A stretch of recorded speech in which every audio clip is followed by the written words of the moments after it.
from my screen. Hopefully it will work well. And tell me if you see a picture of a meadow with UC Davis on it by the law school. Okay, oh, Zoom's doing something fun for me. Okay. I can see Oz, do you want to nod at me, or Sandra, if you see the little meadow, the picture? Okay, beautiful. Okay, beautiful. All right, thank you, everybody. My name is Jacquelyn Ross. I'm from the University of California at Davis in the undergraduate admissions office. And we have undergraduate admissions offices at 9 of our University of California campuses. The especially savvy folks among you know that we have 10 campuses in the UC family. And so the big sister is UC San Francisco, and that's the one school that specializes at the professional, graduate, and postgraduate level. So you cannot go there and get a bachelor's degree in most fields. So they don't have an undergrad admissions offices, but the rest of us do. And we have the privilege of working with you when you're considering being a UC student right out of high school, or perhaps coming to us right out of the community college system as an incoming junior. And those are the two main ways that students come to the University of California when you are at that stage in your life, either as a freshman coming in or as a junior. The UC campuses have the overall objective of having about 2/3 of our students come in as freshmen and about 1/3 coming in as transfer students. And Davis has reached that magic balance. We like it. It's very productive for us. And our community college students tell us that they appreciate that too. They're basically getting their freshman and sophomore work done at locally, usually in most cases at the community college. Then they stream right into us as juniors. And on graduation day, if we didn't know better, we wouldn't be able to tell who started as freshmen and who started as juniors. So both pathways are good. We tell all of our students it really depends on what's happening for you at that time of your life. And as we know from this last year, which has been such a roller coaster so far, things change, circumstances change. So it's always nice to know about both pathways. So you can keep one of those pathways at the forefront of your mind, and then maybe one in your hip pocket if you need to as time goes on. So I'm going to share some information. These are going to be some UC Davis slides at the beginning, but I'm going to expand my verbal information to you to include all the UC campuses, so you have an idea about what you might look forward to if you come our way. So the UC schools are all involved with research. That's a big part of what we do. And some students say, well, what is that? Well, it's a great way of causing trouble, really. You shake up what has been known before. You search again information that has been identified and see if it's still valid or if different circumstances change it. You get to ask your own questions. You get to question why things have been done the way they've always been done. You get to explore. You get to make mistakes. You get to take risks. They're really fun institutions to be at. And of course, you learn the basics for your field as well. But if you fall in love with something, you can take it all the way to a PhD. So the UC campuses are charged with problem solving for a lot of different fields and a lot of different situations. But we do have this big inventive, creative crew of people who enjoy kind of stirring it up and finding their own answers to things. So that's part of the joy of being at the UC schools. When you come to our campuses, you're going to experience lots of different things. For me, I came from a really tiny high school. My hometown was 100 people, so I actually had to bus over into the next town to go to high school in rural Northern California. So coming to the university, there were almost as many people as in my dorm as there were in my whole graduating class. And I remember staying up till like 1 or 2 in the morning for 2 weeks straight, just because I was so fascinated by the people in my residence hall. And we just got to chit-chatting and talking and roaming the streets at night, finding gelato, which I'd never had, and pizza, which I'd never had that tasty, and coffee. And you just do that in college. You can change your image if you want, your reputation, your patterns. And I just had a ball. I was pretty studious and straightforward in high school, but I loved my college dorm mates and my roommates, and we just had a grand time. So the social aspects of college are a big part of your learning. I certainly heard about life situations I'd never experienced or imagined before. I came out of that freshman year with so much respect for what people go through and how hungry we can be for our education and to help our families and our communities. So it was a really good experience for me, and I wish that for you as well. The UC campuses attract students from all 50 states and many different countries. So we tend to have a pretty international student body. That is great and fun for your own brain, but it's also really good if you're trying to learn or perfect the language and you really want it to flow. You're very likely to find somebody else who speaks that language either as their native tongue or is also learning it. So there's a lot of opportunities for becoming stronger, a stronger version of who you are even now. The UC campuses have a great administrative structure. This is kind of where different colleges may have different terminology, but for each UC campus, we have a chancellor, and that's our head person, our principal, if you will. So our chancellor at Davis, for example, is Dr. Gary May, and he is an electrical engineer by training. So we have somebody at the front of the ship who has been a scholar and been an inventor as well. And his spouse is Lachelle May, who in her own right is a wonderful computer scientist. So we have a STEM first family, if you will, on campus. And part of the administrator's job is to make sure students are okay, knowing what's going on with our students who are our most important people at the university. So the Mays are there to help students move in on your first day moving into the residence halls. They will probably be there at graduation, and we expect that you will see them several times in between when you're students with us. They are very, very pro-education, pro-involvement family, which is good. Each of the UC campuses holds different kind of rankings for their specialties. Davis is actually the largest college in the state of California, which probably makes it one of the largest colleges in the US. And we have the world's top ranking for ag economics and policy, for example, #1 in veterinary science, ag, plant, and animal programs.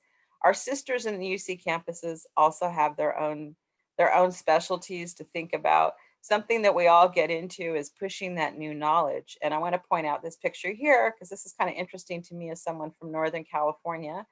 This is Dr. Jamie Payton.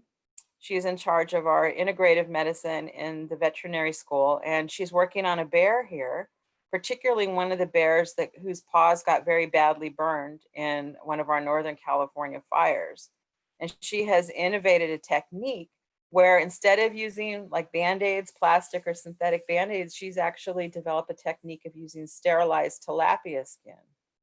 Now, I've eaten tilapia. I've never worn tilapia. So they're using tilapia skin. They sterilize it, and then they put it on these poor little singed paws, burned paws, and the animals get pain relief earlier. The skin has collagen in it, and that gives a structure or a scaffolding, as they say, for cells to grow on that. So your biological cells, as you're healing, are actually kind of latching onto that bandage and growing. And if a bear gets annoyed by the bandage and eats it, well, it's fish skin. No big deal, right? Different than eating a piece of plastic or rubber or something like that. So these new kind of techniques for very simple, essential healing methods are coming out of schools like ours. And we're really very lucky to have doctors like this. And you can see our veterinary students, they're really serious. They need to be. They're working on a bear. It's a big animal, an animal in pain, though, and they have a lot of compassion. So those are some watchwords I think that infuse most of what we do at the UC schools. Is it necessary? Is it essential? Is it compassionate? Is it groundbreaking? In this case, yes. The UC schools all work on innovations in other areas such as energy production, just the way people handle transportation, the food that we eat, the way that we build. And Davis is actually considered the greenest university or the most sustainable university in the US. And we're joined by several sisters in the top 10 public universities in the United States. So it's a good, strong system, part of really an exceptional higher education system in California overall, starting at the community colleges, going through the CSU system and the UC system, all very good partners. As you can see today, we have a partnership and a collegiality to help you as students. That is really what drives us. And a lot of us stay in this work because we enjoy helping you and we believe in you. You're our best investment, really. This is another reason some of the students come to the campuses. Depending on what's around us, we can be pretty attractive for different fields. So Davis has the benefit, for example, of being near a state capital, a pretty exciting state capital. And we have research centers in Bodega Bay for marine and over in the Lake Tahoe area for environmental science and freshwater work. We're close to the Bay Area. We're only about an hour flight from Southern California, and we've got this great international airport, which is good for students that are coming to us from other countries because they can fly major airlines and get really close to us pretty quickly. So all the UC campuses have different ways to get to them and different beauties and strengths and neighbors that create unique partnerships. One thing you might look at when you're going out and looking at campuses is to consider what we call the town-gown relationship. So how receptive is the local community to what's happening with the students, and how responsive is the university community to what's going on in the town? In this case, for Davis, we're pretty lucky. We are old friends, next door neighbors, if you will, since probably about 1905.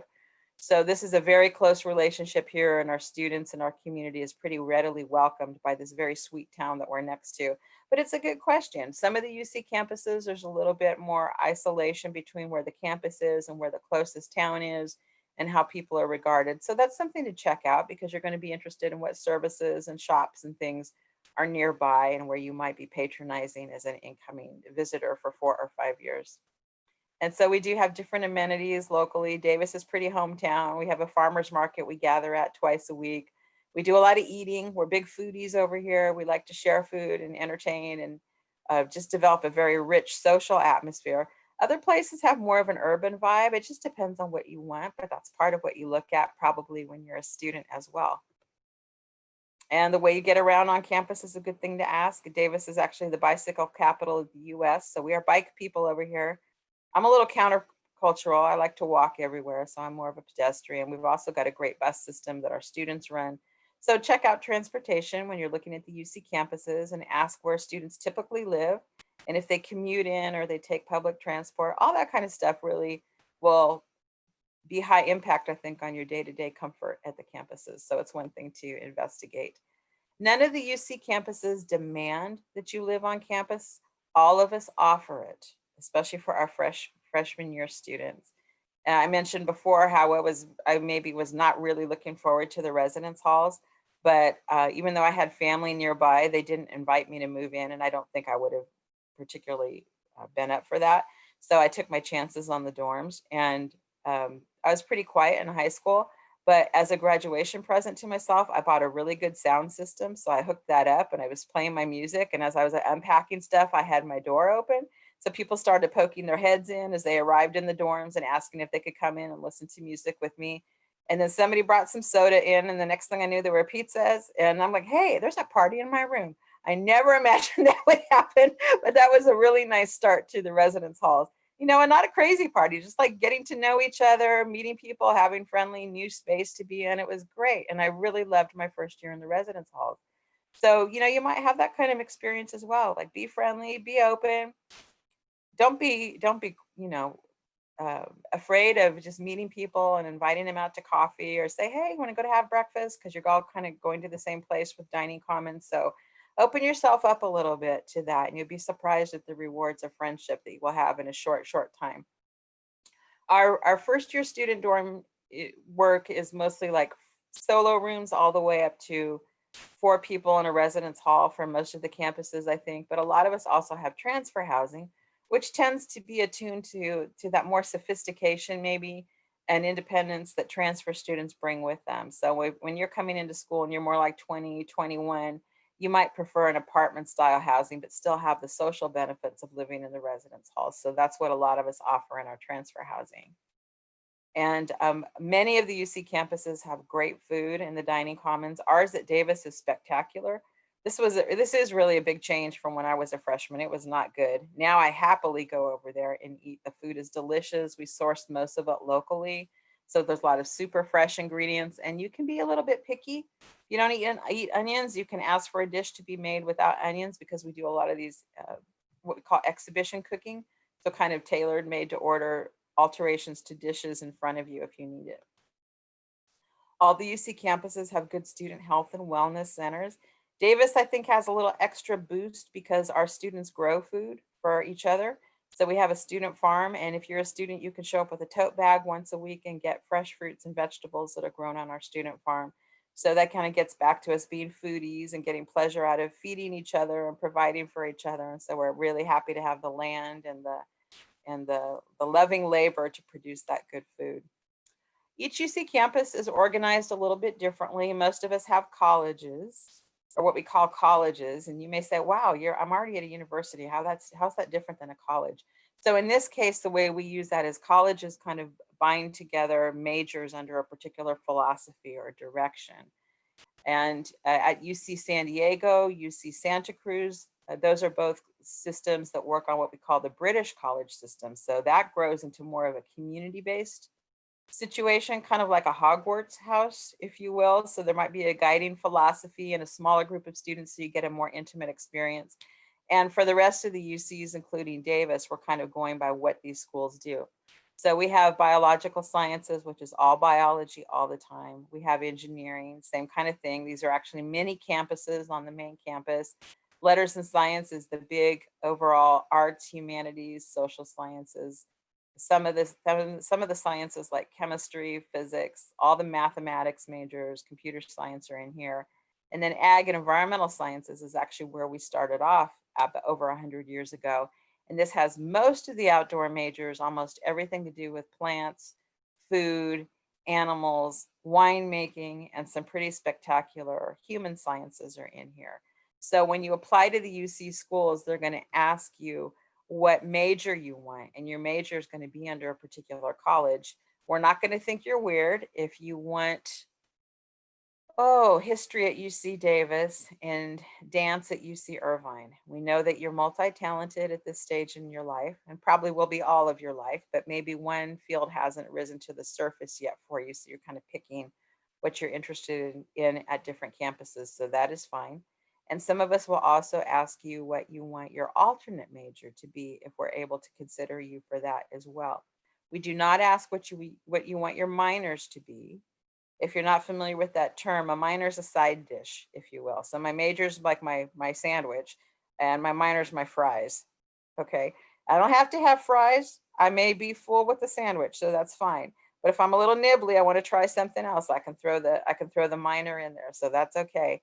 And then some people, just their eyes are bigger than their stomachs, and they're going to want a double major, and that's all right too. But we're going to talk you through that process so you don't take on a little more than you know what's out there for you, and make sure that it's complementary. And sometimes we'll suggest a streamline, like a minor that fits really well and satisfies your particular need for some additional information from a different field. So we'll work with you. We've got really good advising systems. In the case that you get admitted to one major, but you've already changed your mind by the time that you come in, you can talk to your current major advisor, the one that you want to go into, and negotiate when you might do that, and if there's any prerequisite classes or not to making that transfer, that switch. There are a lot of majors in the UC system. The UC sister campuses do not replicate our majors identically at each school.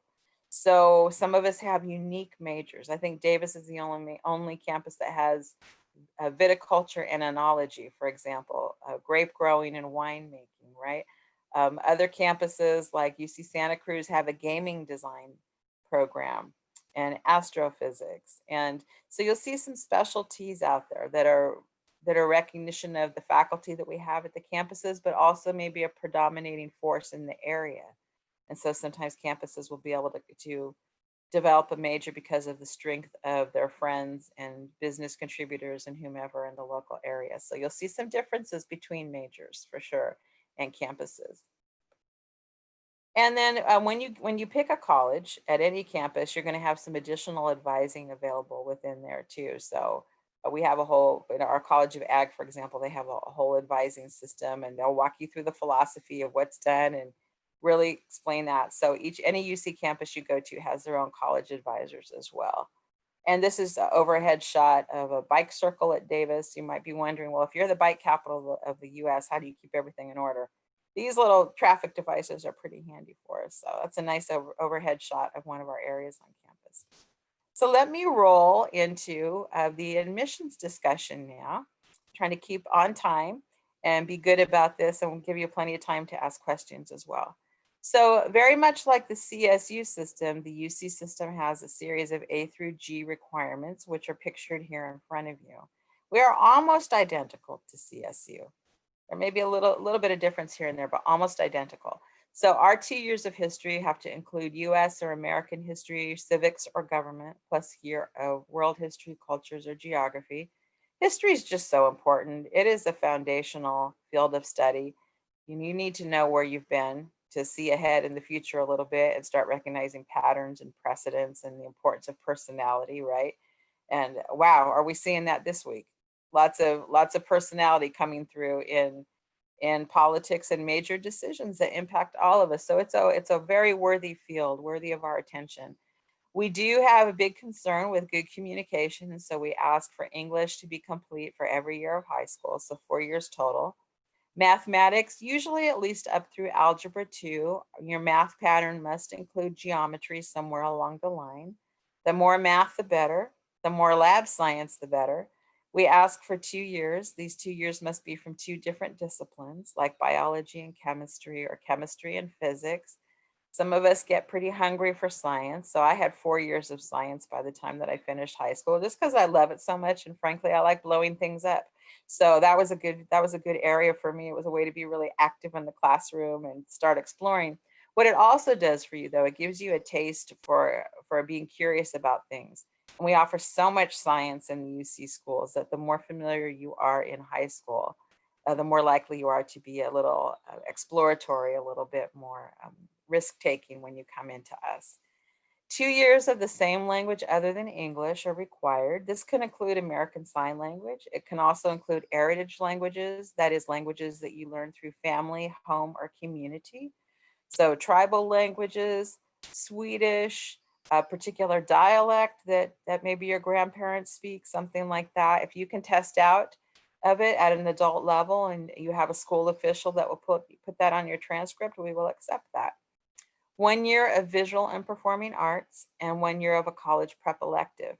Anything surplus to the basic requirement in the A through F list can be used to complete the G. But most high schools in California do have some classes they've worked very hard to get accepted as UC prep electives, and those might be interesting to you.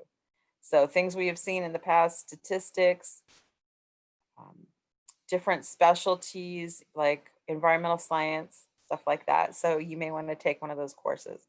When it comes to calculating your grade point average, we will do it for you, and we will be plucking your sophomore and junior year classes only from this list, from your A through G list only, to formulate that GPA.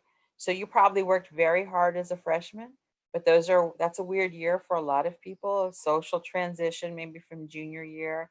And for some places, you're actually going to a whole different town to go to high school, maybe coming from a distance. So we acknowledge that as a transitional year. And then, of course, gearing up to high school level work and finals and all those things that might be different than junior high was. We would love to see your senior year grades, but since you apply in the month of November, those grades often are not accessible yet to us at that point. So we ask for a 3.0 or higher if you're a California resident. If you are coming from out of state or you have friends or family out of state or out of country, we do hold them to the higher standard of a 3.4 GPA. We are allowed to look at 14 different criteria primarily. Campuses may vary a little bit on how they consider this or what they fold into these different criteria, but here they are in the main. So we look at your grade point average, as just explained. This year and next year, we'll be doing something a little bit different with the test scores, given that we have some legal action about the test scores that we've normally asked for. So this year, no tests are required. No tests are mandatory for applying to the UC system. If you happen to have taken your ACT or your SAT tests already, you are very welcome to put the scores in. Some UC campuses may look at them, some may not, but none of us are going to consider them for admissions purposes or selection. We may use them for placement in classes and something like that, but we're not planning to use them for admissions.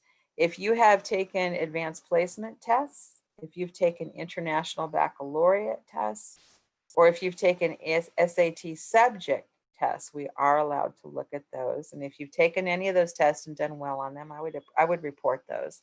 Can't do anything but help you if you've taken them, okay?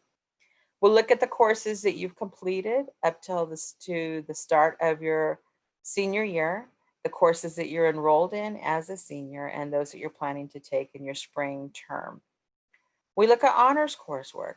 We really do love to see students take more rigorous coursework. So if you've had the opportunity to take AP classes, international baccalaureate classes, or even classes at your local community college, we'd love to see that. If you have had a lot of honors courses available at your high school, or it looks like it, and you haven't taken any, or you've taken very few, you might want to address the reasons why that is. For some places, it could be scheduling. Every once in a while, we see a high school that offers lots of honors coursework on paper, but in reality, they're not really offering all those classes all the time, or they do them in alternate years. So if there was a case where you wanted to do more honors coursework, but you weren't able to because of something like that, I think it's a fine thing to mention. We also see where you stand in your classes as compared to other students in your year at your high school. So you may be selected as a student that prepared very well by the end of your junior spring as far as following that A through G pattern and getting very solid grades.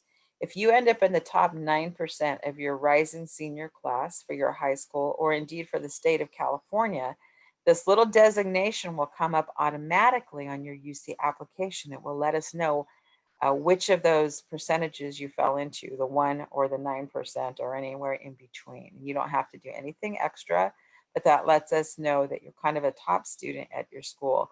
And since we don't count class rankings, this in some way replicates some of those same factors.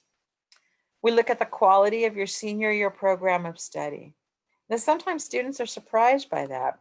But from our standpoint, it makes perfect sense because we want a student who has good momentum, who hasn't stopped and kind of coasted along in that senior year. We want a student who challenged themselves, who's still thinking, who's still learning material, still has the discipline of managing papers and reading and lectures and all those things that you have. So a good quality senior year program of study should help pay off also, because you're going to work hard your freshman year in college.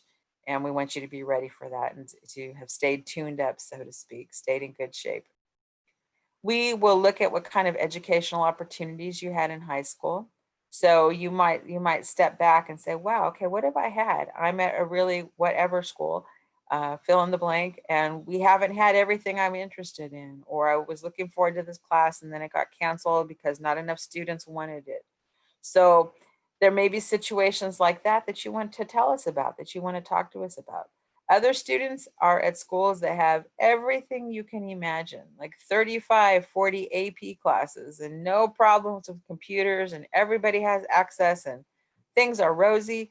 So if that's your situation, we'd want to know how you took advantage of all those things as a student, right? So in either case, feeling the want of something or having too much of something, both can make really good topics of discussion. We look at your performance in academic subject areas. Some people, frankly, are already hotshots in a particular area by the time they leave in high school. Something about a particular field just captured their interest early and they maybe went way beyond.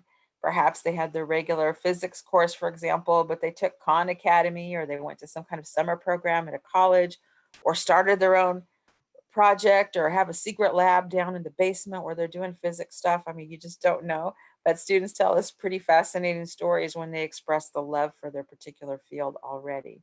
And similarly, if they've had achievements in special projects related to that or another area that they really poured their heart into, we would love to hear about that as well. We also look at improvements. And this for me is such an important marker of self-analysis and self-growth. So I sometimes see students who had a very poor start to high school and the grades show unhappiness or difficulty, like really rocky grades, not their usual performance. And then it's really fun to see those grades get stronger as that student moves through high school. So maybe that sounds familiar to you. Maybe that's a story you want to tell, how you turn things around from just feeling maybe a desperation or unhappiness with how things were going your freshman year to being a really strong student now as you tackle your senior year. Other students started off strongly, but maybe a new topic came along, a new subject that really gave them trouble, and they had to kind of slow things down, maybe get a tutor, maybe work on that to bring the grades back up. So in a student's course record, maybe we may see somewhat of a pothole, if you will, a place where things were going along great and then took a dip and then came back up. And that can be an interesting story as well. So think about what you might want to share if that sounds like an experience you've had. We also look at special skills, talents, achievements, awards. Some people are into things I have never heard of, and it's so fascinating to hear about this instrument they play, or this language that they're learning, or the sport that they get involved in, and all the things that show dedication and achievement and improvement in those fields. So that might be a topic that you want to address. We also look at participation in educational preparatory programs. So that includes things like Upward Bound and Talent Search and Gear Up and early academic outreach. It also always includes AVID, but that may need to be a write-in for you. So if you're an AVID student, you want to make up a little bit of a fuss about that. If you've done anything like MESA or any other kind of area specific work in high school, you want to share that with us. And also, if you've been doing anything during the summers, like going to a special camp at a college campus to learn more about robotics or botany or stage production or any of those things, that may be something you want to bring into your UC application. We also look at the big shapes in your life. So those big forces out there that, like it or not, have the capacity to kind of throw us off schedule, throw our lives a little out of balance in there, but we fight our way back to being good students and getting good grades. So those big, big things in life may be something you want to mention. And I want to hear about them because I want to look at your grades in a fair way, right? If I'm looking at your course record and I see that normally you've been like an exceptionally strong student, and then I see one semester where maybe you're dropping to B's or C's or C's or D's, and that's not typical for you. I want to know what happened. I'm really concerned about that. I want to know what happened. If you don't say anything, I can't consider it, right? But if you say, oh, this is what was going on at home, or I had these health challenges, or this thing called COVID hit and we had to pod up with another family, and then all of a sudden there wasn't any place to study that was quiet. I need to know about that stuff to be fair to you when I assess your record. So please don't hold back on sharing things with us that make a difference. And then finally, just by being from where you are, maybe there's UC campuses that need more of a mix, and they definitely want your special influence and your thinking and your ideas from your area in that class. So they can look at that. So all told, we're able to look at these different things. Some campuses do care maybe about one thing a little bit more than the other. For Davis, we've always looked at the grade average, the underpinning there, but we also tend to have a student body that's pretty community minded. So when students bring up service projects and things like that, we get a little sparkly about seeing somebody who believes in giving back. So we bend these a little bit in different ways to consider, and students don't always pick the same topic that we think that something should go under. So we're pretty open-minded about the way that we look at activities and so forth. All right. And by the way, I can't see chat. So if you're asking questions, I'm going to see them when I come off sharing the screen. Okay. But I won't see them at the moment. But maybe some of your counselors, if you see something very pertinent and you're like, wow, Jacquelyn, you should stop maybe and answer this question, go ahead and shout it out. Okay. I'm cool with that. We're friends here. Yes, we will let you know. So far, none. Okay, beautiful. Okay, so when you start filling out the UC application, a couple of things to know. One, you're not going to breeze through this in 20 minutes. Okay, this is a good 2 to 3 hour application. The nice thing is you can go in and work on it, save your work, and come back. So you can do it in sections, more digestible pieces, all right? I would strongly recommend that you have an unofficial copy of your transcript in front of you so you can select your courses perfectly to reflect what you actually did. Have a good complete list of your honors and your activities and your awards. Do a little interview with yourself, right? What did I do? Make sure you have all that down. What am I interested in? Where do I want to go with this? What were some big challenges for me? Just kind of think about what you might say or what you think is important for me to know. Keep in mind that the UC application is its own animal, so it's for UC schools only. It's not the Common App or any of those other things. It is available to, to access online. We don't do paper copies of this particular application. And this is the application for admission to the UC schools and also for scholarships your first year. It goes to any UC campus you apply to. So we will all see the identical application information. That's important. If I'm your reader from UC Davis and Miss Yolanda is your reader from UC Irvine, and you go on and on about how you love Irvine and that's the only place you ever want to be, I'm going to see that and get bent out of shape. It makes sense for us to believe that we are your number one, all of us. Okay, so don't praise one school over the other. Also, make sure you know that you're really applying to which UC schools. Believe it or not, we've had students apply to us and do something like, I've dreamed of Stanford since I was 2. And we're like, oh no, no. So you get really busy as seniors. So staying organized and on top of it will benefit you, definitely. So sit yourself down, get yourself some good quiet, and get ready to do this application. We do have a section called personal insights questions, and those take time additional to that 2 or 3 hours. So you want to give yourself some writing time, and we're going to spend a little bit more discussion on that in just a minute. Okay, so optional again these years are the test scores. What were you up to when you weren't sleeping and recharging and in class, right? So there's a whole section on activities and awards. There is a scholarship section. Honestly, friends, this is going to be the easiest scholarship app you've ever done in your life. You just tick off boxes off these big old lists in there about what you're interested in. But a tip on this, if there's a scholarship for people that play brass tubas made in Germany, we don't ask a question about that anywhere else in the application. So if you qualify because of your specialty tuba playing, you had better work that into an answer somewhere or a comment or somewhere. So it looks like you qualify for that scholarship, okay? When you are wealthy and decide to give money for something pretty specific, you can ask for stuff like that too. But right now we're going for the money. So we need to be responsive to the question. All right. Then the personal insight question section. And then after you've written and done all this stuff, give yourself a chance to let it breathe for a minute, go back, read it through and say, hey, did I miss anything super important? Some tips on all of this. We're really talking about the last 3 or 4 years if you're applying to UC as an incoming student. So we don't really want you hopping in the Wayback Machine and taking us to middle school or even younger, unless something super, super pivotal happened in your earlier years that consciously impacts your day-to-day life. Now, some students have that pivotal experience. Sometimes it was just so powerful that it's right at the forefront of their mind. And if that's the case and you want to talk about it, okay. But we've had students say things like, well, I really hit my peak in 7th grade athletically, and I really want to talk about that. And we're like, no, baby, the last 3 or 4 years. Okay. So keep it current.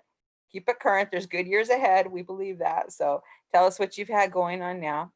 It's also a tendency, especially for those of you that are very kind-hearted, appreciative people, to use the UC application to praise other people who've made big contributions to your life.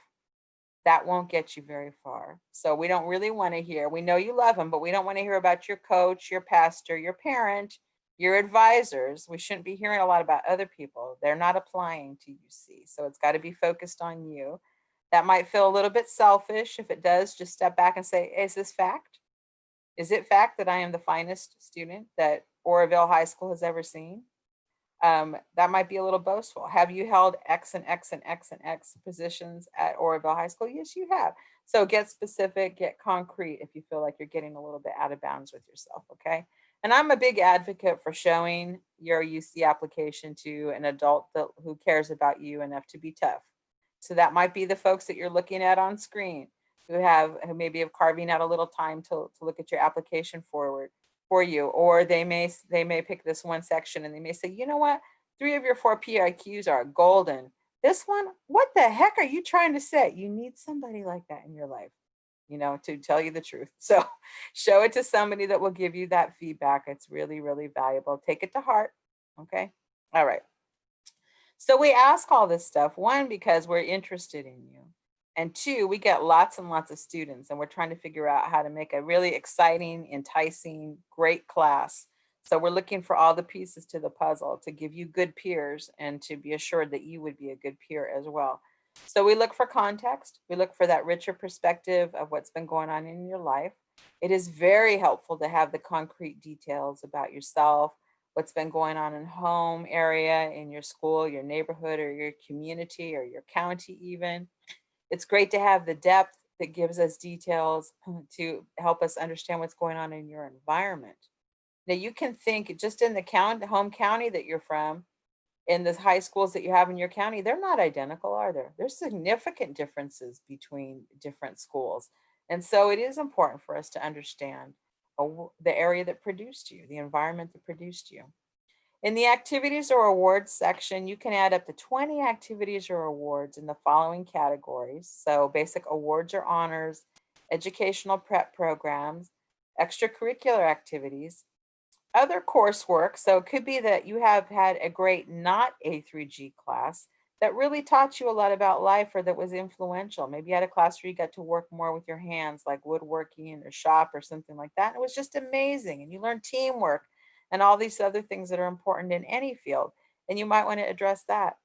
We also pay attention to volunteer work or community service. If your parents have a restaurant and you don't get paid for working in there, but that puts food on the table, you go ahead and talk about that. That's fine. It could also be situations where you do get paid. So any kind of job that you've had while you're juggling school and all these other things we'd want to know about. So these are short sections to write. You get about 350 characters. So it's helpful to get the details. This is another reason to plan ahead and not wait till like the 27th of November to do your UC application. I had this great app one year and the student was just talking about how exciting the state championship was and how hard he had to work there. He went through his entire UC application and forgot to tell us which sport. So don't get so busy that you miss the important things, all right? Give yourself time. You've worked really hard. Get yourself full credit for all this stuff by staying organized, okay? All right. So you'll have a place to briefly describe the program you're in, that 350 character limit. So what was I doing? Maybe what was my experience? What did I take away from it? Yeah. What were the results for me or what were the results of the project or both? Now the PIQ section is just the juicy one. This is the one we love to read. It's so interesting to us. So this is where you, in your own words, get to tell us who you are through the lens of some possible prompts, some questions that we throw your way that you get to answer. Why is this so important? Well, UC doesn't ask anybody else. We don't get to reach out to these terrific counselors that are here with you today who've nurtured you along. We don't bug your parents. We don't call your teachers. We don't do an interview with you. We don't ask for letters of recommendation and we don't audition for the basic admissions process. So it's you and your voice that is front and center for us, your authentic voice. You even have to sign a thing that basically says, hey, I did this application on my own. So we're really interested in who you are and what you have to say about yourself. So you want to think of these questions kind of as interview questions. If we were going to sit and talk today after the session and you were saying, hey, Jacquelyn, let me tell you about this, we'd be talking like that, okay? So that means probably not a lot of highfalutin $80 SAT words, just basic, clear communication and discussion, right? Think of those big words as garlic. Like, you know, when it's in your stew, you don't want too much, maybe a little flavor, but don't overwhelm, right? Okay. Write persuasively. If something's important to you, believe in it. Like, yeah, I did this. This is what it taught me. It was useful. This is how it nourished my life. I'd love to hear about that. I want to know why it's important to you. And again, it's about you. So lots of I statements. I did this. This was my work. This is important to me. That kind of first person, close and personal stuff is what we're after. So you get 8 prompts to consider. And here they are. Now they're pretty broad, I must say. Leadership and creativity, for example, a lot of people think of like, ooh, leadership, they're talking about offices. Ooh, creativity, they're talking about the art that I do. Yes, but not limited to, right? So leadership could be the way that you're a leader in your family. It may not be an office that would ever show up on a resume, but it could be leadership in your family or your peer group. Maybe you're creative with your money, right? I'm super creative with my money and my resources. I try to make them work hard. And if I can make them work for somebody else, I'd like to do that. So it can be things like art and performance, but it also could be just creative thinking. Service to others is a pretty distinct category. If you're a person who loves giving back and giving to and inspiring, you might want to talk about your service to others. Maybe you have found the academic love of your life already and you're really deeply into a subject or area of study. You could talk about that. If you have educational barriers that you feel weren't there, you would have done some other things if you'd had more choices. Or if you had everything and you have done a lot, this could be a great topic for you. Maybe you have skills or talents, especially those that even are developed outside of the school realm entirely. And you want to bring us into that world and tell us a bit about what you do and what you've achieved. In this area, if you're competitive at all, it's helpful to know the levels. So things like defining whether this was local or regional or state level and your highest degree of recognition that was obtained, that's useful to us. This most significant challenge, that's again some of those big shapes out there, oftentimes things we had no control over, but we dealt with it and made it through. That could be a great story for you. And then finally, we are looking at students who say, you know what, 3 of these make sense to me. I can't find a 4th one that does. I know I'm weird and wonderful and fabulous, and I just want to tell you about some qualities that don't fit neatly into these other 7 categories. I'm going to tell you why I'm a standout applicant. Well, okay, challenge met, go for it. So we'd love to hear about that. All right. So when we review a student like Amanda here, we do get that snapshot, so to speak, of what she's done academically. We do pay attention to that. That's important. But at Davis this year, that's going to be the last thing that we see. We're actually going to see other things like your activities record, and we're going to see the information that you give us through the personal insight questions or the PIQs. We're going to see that ahead of time before we even see the grades and things. And in her case, Amanda's case, this is so important. Like you can take a guess maybe at some of what she did as far as her PIQs. I'm guessing that she answered a PIQ about service to others and maybe leadership, because I see 4 leadership activities in here. But I love the detail. I love knowing the hours and the results here. I love knowing that how much time she works, because this is an area with a lot of variability for high school students. I love that she tells us about her club presidency here. But I also love this. I love this responsibility and this gift of her time, her precious time to her family, so that everybody can stick together and that they can make a living. And I love to step back from this and say, wow, you know what? Amanda manages her time like crazy because I'm bearing in mind this, right? So she balanced all that out with all this stuff. So I'm really getting a more full picture of Amanda and what she did. And that is super valuable to me when I'm looking at her course record. For transfer students, a little bit different. So we do have a lot for transfer students separately, but I don't think we have anybody here today that was asking for transfer in particular. So let me just say that we're happy to do a transfer session if you ever want that. But transfer students walk a different path. So they're basically doing the equivalent of 2 full years at community college. They don't have an A through G. They do 7 particular courses instead. And they have a lower GPA requirement, but that is college level. So that's very rigorous. And our transfer students, they just have different life than high school students usually do. We usually see a lot more working for money outside of school, a more flexible schedule. But there's definitely some smart things you can do as a transfer center, as a transfer student. We have some specific UC services that we offer. So I'd love to tell you more about that someday. Okay. So to round up, we do love having UC student or people apply to UC. We think that you get a good return on investment. And in this little chart, just to be brief, in median earnings overall, our Davis students alone do much, much better than the median in there. And part of that is because UC students pursue things beyond grades. So most of our campuses have internship and career opportunities so that you get your eyes open about the fields you're walking into. Your first day on the job as a career employee should not be the day that you learn that you work 12-hour days, or that you have to wear a suit, or that you're expected to entertain clients, or some of these other things. You should not have so many surprises because you check stuff out when you were in college. Even our chancellor gets into it. He does a job shadowing for programs. We have a wonderful financial aid. A college is expensive, so we want to make sure that you have your eyes open that way and you know what we're charging. But very few students will ever pay full price for this. And we have most of our students in the UC schools on financial aid. Again, you're our best investment as far as I'm concerned. I love the idea of my tax dollars going to help you reach your dreams and give back, which I'm sure you will. You're probably doing it already.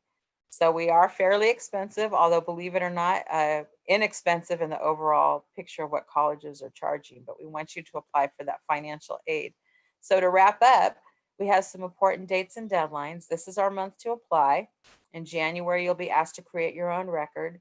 Please pick a grandparent safe email address that you'll be checking at least once or twice a week for UC, because that's the way we communicate still, email.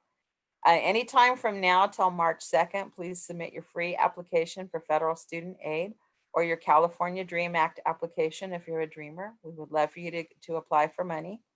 We also will then be working like crazy on our end to read your applications. And in mid-March, most of the UC campuses will notify you. Then you have a few weeks to make final decisions, and please say yes or no to us by May 1st.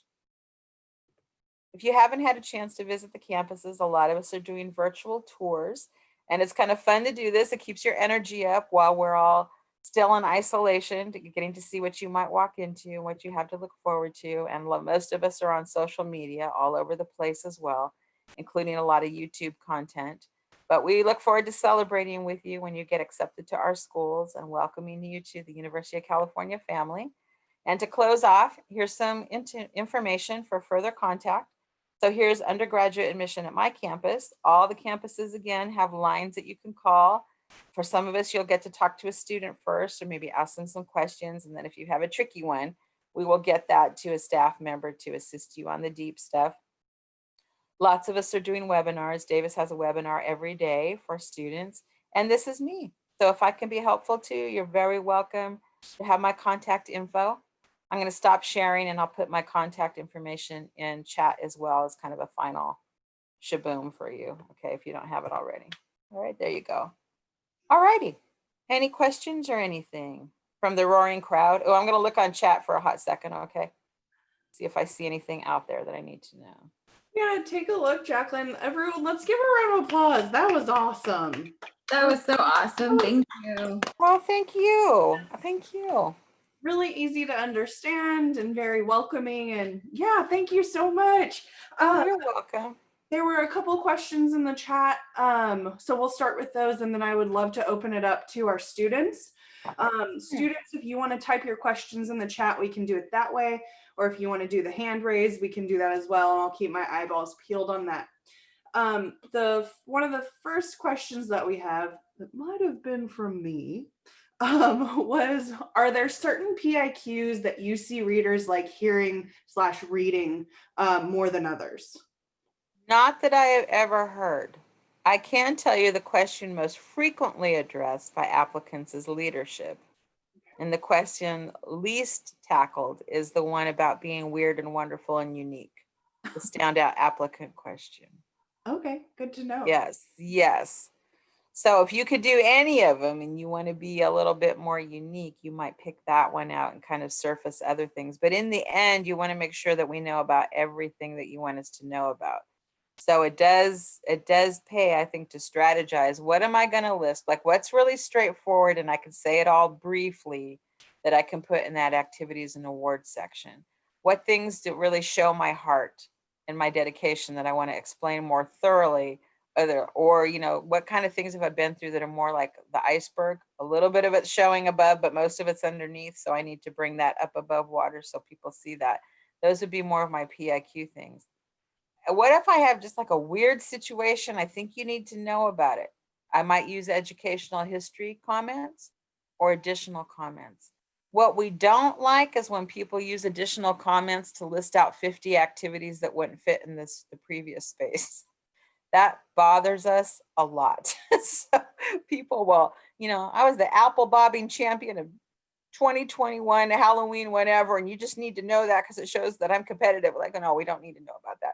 So pick the things that are most important, right? That's what's useful and helpful. No, we do not want the PIQs to be formal, Parth, unless you just speak like that. And we don't really want you to change your voice for us. Like sometimes some of us are a little salty or spicy in our language, and that may not always be age appropriate for our readers. So UC readers can be anywhere in their mid 20s to up into their 80s. Experienced people who have grandkids who are compassionate, right? But they might have a thing about language. So, keep it professional, but not formal, I would say. Keep it respectful, professional, but it doesn't have to be formal. Basic good English grammar is always appreciated. Don't make anybody, I don't want anybody to doubt my English skills because I'm trying to be dramatic or unusual in my writing. Just good, straight ahead writing. So that I think kind of goes to the next question, like, what if we are too weird? I think all of us have our weirdness. We all have our uniqueness, right? Don't fling it around. Don't throw it in people's faces. But I think that some of our more unique applicants, it just comes through with it, with the way they express or the progression of their activities. Or somebody's might say something like, I'm really interested in physics, so I took up blacksmithing. Be like, wow, okay, but then they explain like the principles of physics as expressed through blacksmithing. So yeah, is that weird? A little bit. Is it completely effective? Absolutely. You're very visual and you're demonstrating why. So, on that one, Matthew, too, that's another case where a good responsive adult can help you a lot. And say, well, this is how it reads to me as somebody in my 40s. It does read, I might change this word. I'm not sure this means what you think it means, right? So it's helpful to have that kind of feedback. And you know what? I do that as a professional writer today. I run my stuff by other people. I very rarely send out anything that I've just written solo with no feedback. I mean, it's always helpful. You don't have to accept it, but it's good to hear it. Yes, we do have a wonderful physician's assistant program at UC Davis. That's not a program you go into right from high school, though. You usually obtain your bachelor's degree and you're on a pre-health track, pre-professional health track to make sure that you meet all the requirements. You know what other kind of extras they may want to see going into it. And that's an important part, really, of being a UC student is getting the extras. So the internships, the clinical experience, research opportunities to join somebody's lab or even start your own project, all those can be pretty attractive. Rosie's asking, would you be able to read our PIQs? I interpret that as meaning, Jacquelyn, would you be able to look at my PIQ? You know what? I might. If you crack on, if you get on it really soon. I will tell you this, I'm not going to read all 4 of them. But if you have one that you want me to take a look at and give you some honest feedback and you can get it to me in like a week, I will do that for you. Yep. Jacquelyn, I had some questions that were sent in before our event started. So that was the one that I typed in. The other one was, is it worth going to a UC for one's undergraduate studies, or is it better to go to a UC for graduate school? I think it is good for the undergraduate, especially if you have any potential interest in research, because you can start so early and get some really excellent habits ingrained. And they are very comprehensive schools. We have lots and lots of choices and directions in there. So you'll be very well suited. I would say also, if you're intensely curious, if you annoy your teachers because you're always asking tangential, off the wall questions, we are really good schools for brains like that, for intensely curious people. And also good schools for people who aren't afraid of making a fool of themselves once in a while, academically speaking. One of our engineering professors said one day, you know what, we don't mind at all hearing about mistakes as long as we hear about what was learned along the way. That engineering is a series of mistakes till that one brilliant idea, and that they really need risk takers. And I think that's a similar answer to what other professors would say. So if that gets back into Matthew's question also about being too weird, risk taking, asking those strange questions, we reward that kind of thinking. It's hard really to find anything that's too outlandish, in the way of scholarship. I think at our schools we're pretty receptive. So Kelsey's asking, what are class sizes like at UC Davis? I think we have something like 75% of our classes that are 50 students or less. So we do have a lot of small classes. Some of the bigger classes I had were introductory classes. So like introduction to psychology, beginning class in anthropology, statistics, basic economics, macro, microeconomics. Those can be a couple of hundred, 300 or 400 students, which seems huge, right? Except if you were going to a concert, you would say that's a small concert, maybe. So it all, it's kind of all the way that we think about things. What I can say is that you will have a mix. You're likely to have a few larger classes at the beginning because it kind of works like a funnel. Everybody wants to figure out what's going in. So it's like you all pour into the top part of the funnel, and those are maybe like the beginning years. As you get more refined and people start finding what they want to do, that funnel gets a little smaller, right? And you start filtering into smaller classes. So that's just natural. That's our human curiosity wanting to know what it's all about. So when you have those bigger classes, you almost always have what they call a section or a discussion. So that 300-person class now divides maybe into 15 or 30 smaller groups of students. And here's the other thing. The beauty of the small class usually is that you could be anonymous if you want to. Your small classes, you can almost be counted on to get called on.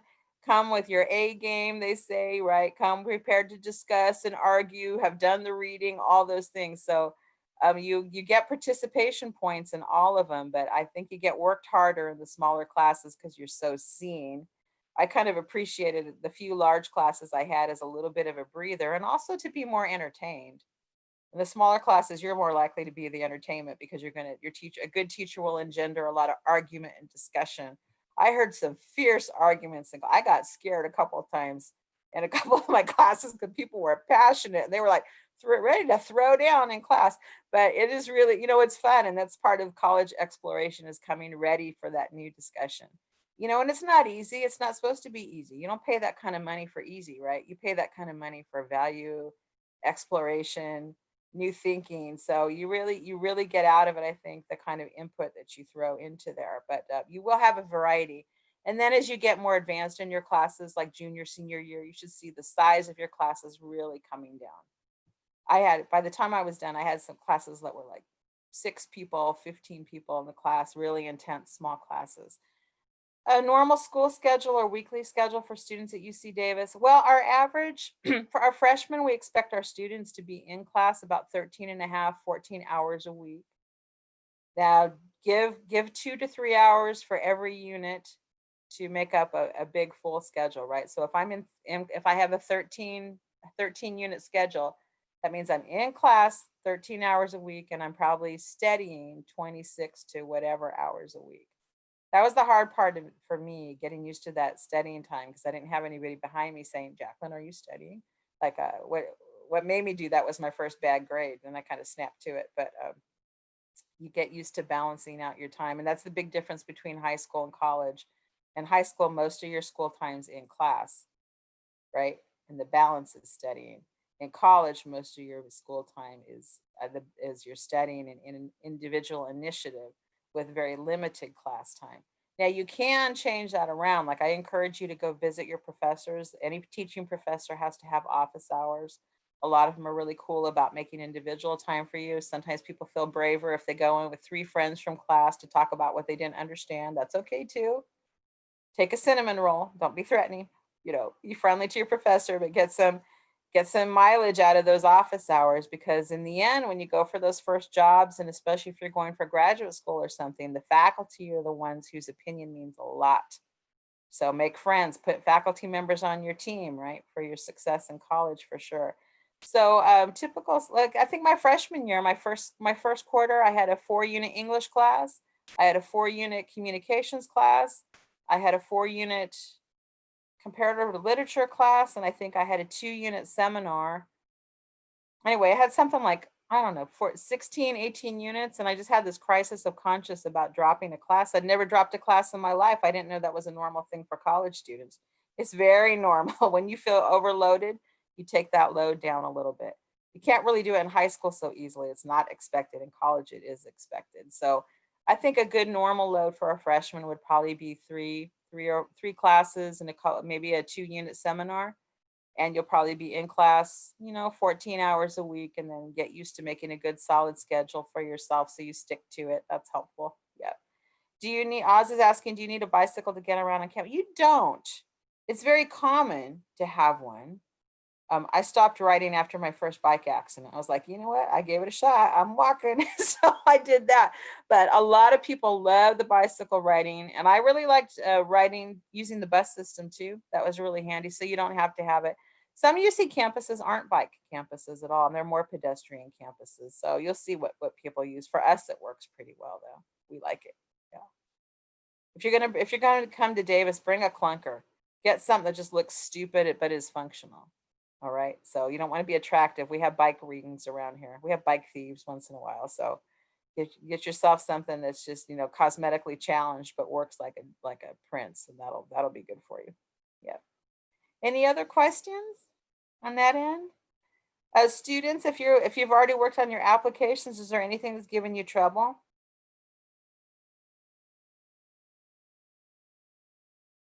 Oh, most popular majors. All right. So at Davis, our most popular majors, or I would say the majors that are most selective, are anything in biology, anything in engineering, computer science, psychology on the human sciences end. The viticulture and enology program, that grape growing and winemaking program, is very popular among some students who know what they're doing. That's probably the preeminent program of its kind out of any college in California. It's really, really strong.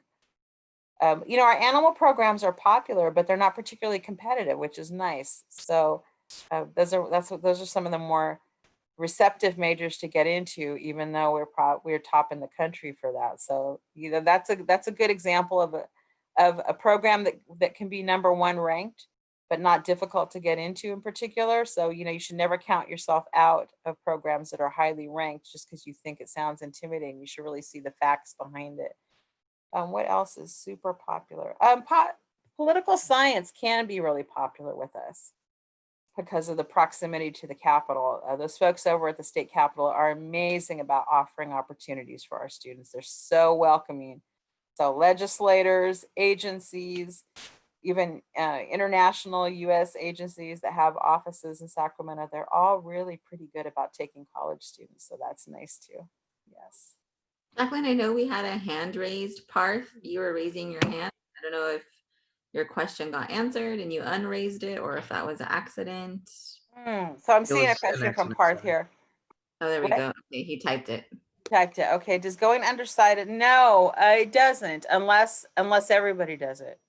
Unless it becomes competitive because it is all of a sudden a popular major. No, and I think if you're genuinely undecided, it's fine to come in undeclared, or we have another option at Davis in the College of Ag for exploratory. Because what that does is it signals to your advisors that you might want some additional shopping time, right? So if you're going to come to me and you said, Jacquelyn, you know what, I'm multi-talented and I just can't make up my mind, I would probably say, okay, Parth, not all majors require math, but let's keep your math going just in case. So let's get you into we'll see where you place on math. Let's get you into some math to keep up your skills. Math is one of those things that they always tell me that practice is essential for retention on math. So we encourage students to keep up your math skills. My big advocacy is to take English in your first term, because you learn the standard of writing for your particular university, and sometimes it is high. So even though I came into Davis thinking I was kind of a hot shot in English, that was my strong subject, Davis writing expectations kind of blew me away. I mean, I did okay, but I had to work extra hard at it to do well. So I was very glad. And I remember thinking back, it's like, wow, I'm glad I learned this my first term and didn't try to do it later as things got busier. Took it right at the beginning. And then we usually say, try something you're interested in. Take a class you're curious in, like the sampler platter at Denny's. Give yourself a little sample of what's going on out there to try it out. And then see if there are any like lower cost classes, like a 2-unit seminar. We have a 2-unit seminar in Davis called Human Sexuality. So very exciting topic, but only a couple hours a week. And you get to really be, you get to do some of your own reading in that and kind of decide the direction of some of your papers. So it's something small that will keep your interest, and it's a little bit different than most of us have had in high school. So it will seem unique and exciting, but it's a great way to round out those other classes. So that's how you do it. But also, Parth, if you're interested in like really exploring a lot of fields, you can always go talk to any professor who's teaching or who's working on campus. If a teacher's, you hear a great reputation, like, oh, this class is so exciting, wait a couple of weeks for people to maybe drop out and do their schedule changes, and then ask your teacher or ask your friend who told you about it if they can get you in to audit a class for a session or two. That's kind of fun. And now with so much stuff happening virtually, it's also possible to make contact with professors and say, why did you choose this? Or what kind of, is there space maybe for an incoming freshman or sophomore to join in or work in your lab? Are you looking for anybody? Start making some connections. And yes, you do get to make your own schedule, which is fantastic and dangerous, right?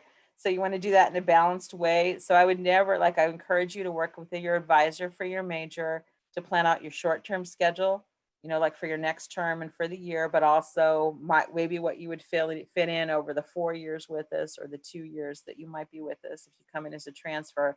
It's really good to have that short-term and long-term plan. It does save you a lot in the end. And then after you set that, you could say to your two advisors, like, well, I'm kind of thinking about law school, or I'm kind of curious about veterinary school or medicine. Then you start hearing about the add-ons that you can put into your schedule that won't be unit classes that might be instructive to you. Like I went to a lecture that was on the dangers and beauties of social media. And we had recent alumni who came back and told us about the social media experiences and expectations for your companies. Now, see, this is not something that I grew up in because I'm a different generation. But people have become very investigative and very concerned about where their new employees have been and where maybe they might be going. So we've heard stories like people asking for your Facebook names and your accounts if they're considering hiring you or considering you for law school. And a guy that I heard once from the NCAA, National Collegiate Athletics Association, said, yeah, he says, it's not enough for you to be clean, like on your social media pages. They want to make sure that you don't have friends that are fools, right? Scholarship agencies, sports teams don't want to take a risk on somebody who might embarrass them or their endorsements or their deals. And big companies have those same concerns too. So there's a whole world out there about keeping your social media clean that I would not have known about at your age, but it's impacting you. So there's extras you can add on. Davis, for example, has something called the Big Bang competition. And it's a whole thing you can join in business and entrepreneurship. And you don't have to be a business student at all. You could just have a great idea and want to learn how to market it or start your own company. And that will cost you nothing. So there's things that aren't classes that you can add in there as well. So that's kind of fun. But yes, basically you make your own schedule. You do make your own schedule, and I encourage you to get guidance. EOP, Educational Opportunity Program, is part of the TRIO programs, and we do have it or something very like it, maybe with a different name at each of the UC campuses. I like this program because I was an EOP student. Then I worked as an EOP peer advisor at Davis for 3 years. And so some services that we have, there is some financial support available sometimes through EOP grants. There's some priority registration and priority counseling. So there's a peer team that works peer to peer to help with EOP. That's really good too for first generation students to have that friendly face out there and that peer assistance out there. We do a special summer program that's called, some campuses call it Summer Bridge at UC Davis. It's a special, it's called the STEP program, Special Transitional Enrichment Program. And then we have some reduced or low cost tutoring that can come with EOP too. So EOP, there's lots of different factors that might go into it, but some common factors is English is my second language, or English is not spoken in the home. Money's a little tight, so we'd be considered like coming from a modest income. I'm the first of my generation, or I'm my first generation of my family to go on to school, to go on to college. Not many people from my neighborhood go on to college. So those are some factors that we may have. We ask those things normally in the application, but we will also ask if you want to be considered for EOP. And if any of those things sound all familiar, or if those sound like services you want, go ahead and apply for it. The worst they can do is not accept you into it, right? So it's not going to have any effect on your admissions per se, but I would apply for EOP if you think you can use it.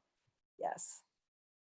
Cost of living compared to, all the UC schools are pretty similar on basic costs, I would say. What comes to difference is how you want to live, like strictly in your lodging, what kind of lodging that you want. Like in Davis, we have some very high-end apartments that have everything you could want, computer labs and workout rooms and little shuttles from the apartment complex to campus.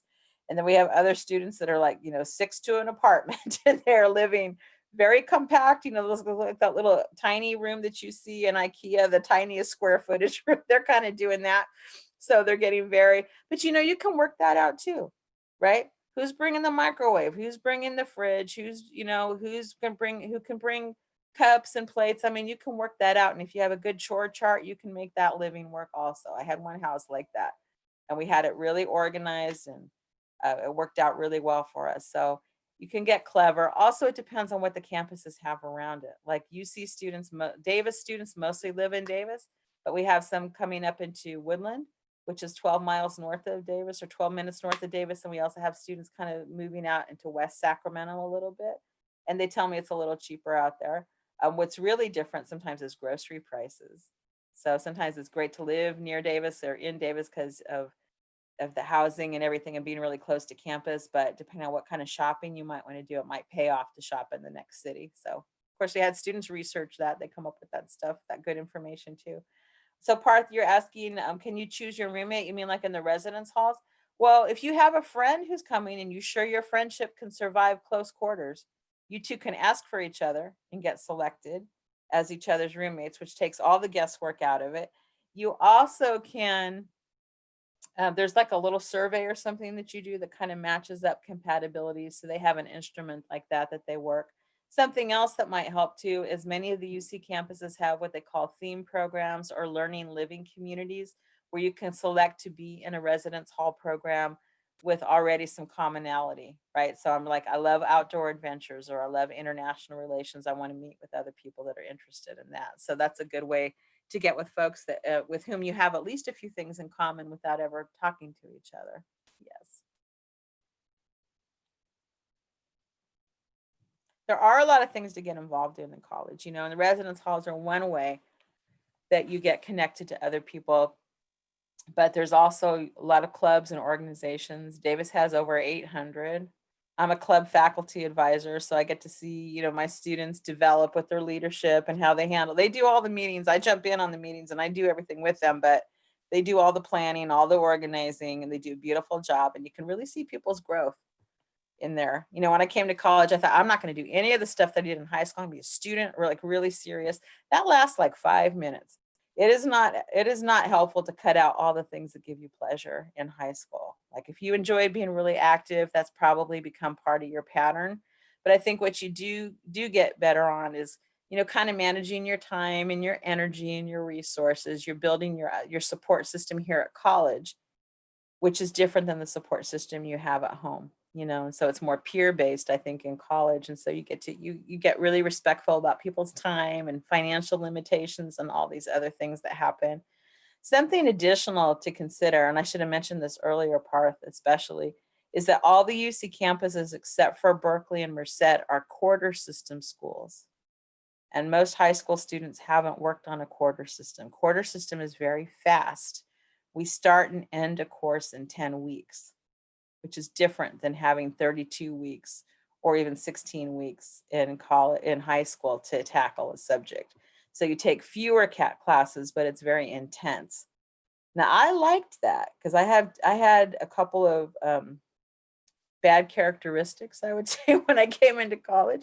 One is that I was a procrastinator, a very successful procrastinator, meaning I could get good grades, but I could do that by writing papers at the last minute, cramming for tests, and that's not a sustainable pattern of study, right?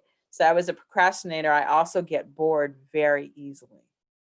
And quarter system kind of knocked those both out of me. You can't procrastinate on a quarter system, and there's not really time to get bored. Your class begins at the first week and it ends at 10 week. And between that, you might have 2 series of midterms and a paper. So what it does make you do is get very organized and very, very clever with the way that you manage your time.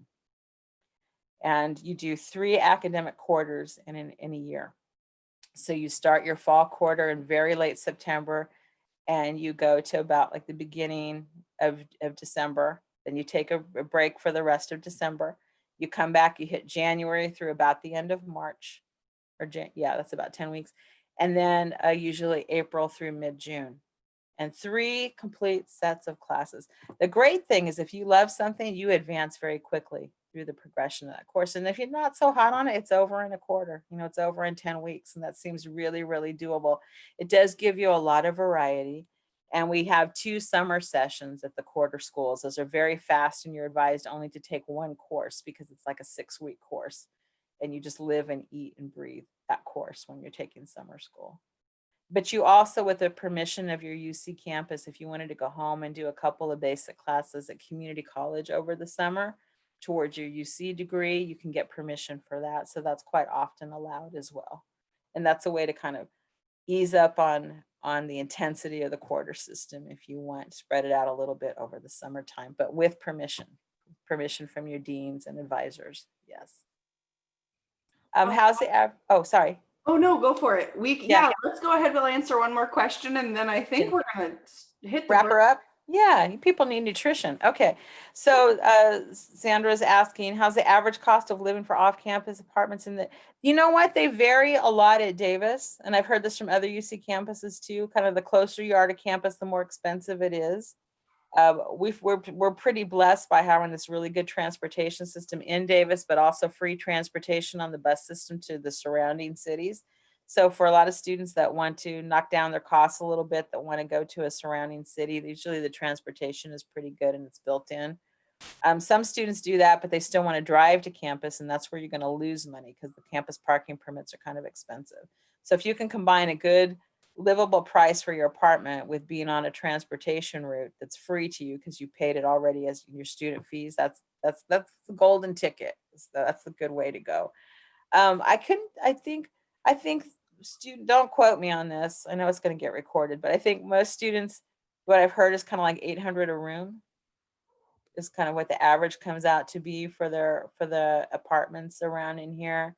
And that maybe is not the glitzy apartments, with donuts provided during finals week and that kind of thing, but good, basic, clean, nearby apartments around that. A lot of students also, it's really popular to rent houses around here because it's such a residential community, an integrated community. So a lot of people rent houses or rent rooms.